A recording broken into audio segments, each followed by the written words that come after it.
পাবদা মাছ পছন্দ করে না এমন লোকের সংখ্যা হয়তো অনেকই কম।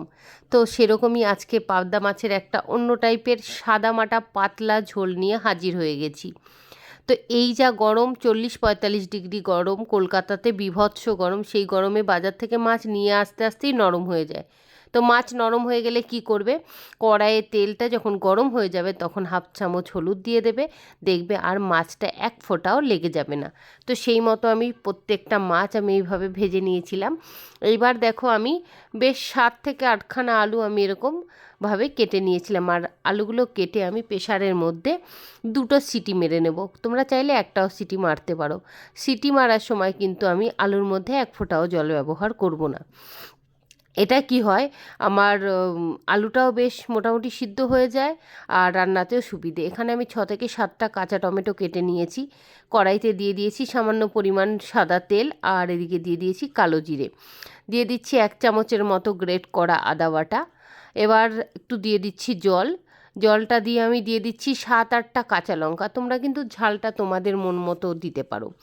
হলুদ গুঁড়ো, জিরের গুঁড়ো, স্বাদ মতো লবণ দিয়ে একদম গ্যাসের ওভেনটা লো ফ্লেম করে আস্তে আস্তে কষাতে হবে।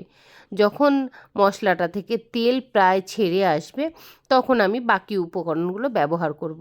তো এই গরমে কিন্তু এই রকম কাঁচা লঙ্কা সাদামাটা তরকারিটাই আমার মনে হয় স্বাস্থ্যের পক্ষে ভীষণ ভালো। তো অনেকে আবার সাদামাটা তরকারি পছন্দ করে না। যাই হোক, এবার আমি সিদ্ধ করে রাখা আলু আর কেটে রাখা কাঁচা টমেটোগুলো দিয়ে দিচ্ছি, দিয়ে কিন্তু গ্যাসটা মিডিয়াম ফ্লেম রেখে এইভাবে আস্তে আস্তে করে কষিয়ে নিতে হবে। আর এই রান্নাটা কিন্তু এরকম দেখতে সাদাই হবে। তোমরা যারা একটু লালচে কালার পছন্দ করো তারা চাইলে একটু কাশ্মীরি লঙ্কা দিতেই পারো, সেটা নো ইস্যু। তো আমি বেশিরভাগ রান্নাতেই কাঁচা লঙ্কা ব্যবহার করি, গুঁড়ো লঙ্কাটা বা গুঁড়ো মশলাটাকেই অ্যাভয়েড করার চেষ্টা করি। তো দেখো মশলা, আলু, টমেটো খুব ভালোভাবে কষিয়ে নিয়েছি। এবার আমি দেখো পরিমাণ মতো জল দিয়ে দিচ্ছি।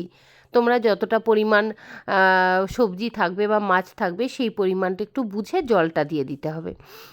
জলটা যখন ফুটে উঠবে তখন আমি মাছগুলোকে সব দিয়ে দেবো। দেখো জলটা অলরেডি ফুটে উঠেছে, এইবার আমি প্রত্যেকটা মাছ এইভাবে দিয়ে দিচ্ছি। তো আমার মা আমার বাড়িতে এলে বলে যে তোর বাড়িতে এলে জানিস তো আমার গ্যাসের ওষুধ খেতে হয় না, অথচ বাড়িতে 2টো করে প্যান খায়। বুঝতে পেরেছো? মানে আমি এইরকমই একদম অল্প তেলে সাদামাটা রান্না করতে পছন্দ করি, খেতেও ভালোবাসি। যেটা শরীরের পক্ষে উপকার সেটাই মনে হয় ভালো। তো দেখো কিছুক্ষণ ঢেকে রেখেছিলাম, ঢাকার পর দেখো তরকারির কালারটা একদম চেঞ্জ হয়ে গেছে, একদম রেডি হয়ে গেছে পাবদা মাছের পাতলা ঝোল। তো বন্ধুরা, কেমন লাগলো এই রেসিপিটা? সাদামাটা রেসিপি বলতে পারো, অবশ্যই কমেন্ট করে জানিও। দেখো তোমাদের কমেন্টের অপেক্ষায় আমি থাকবো। এই গরমে সবাই ভালো থেকো, সুস্থ থেকো, সাবধানে থেকো, বারবার জল খেও আর বিশ্রাম করো। Thank you so much.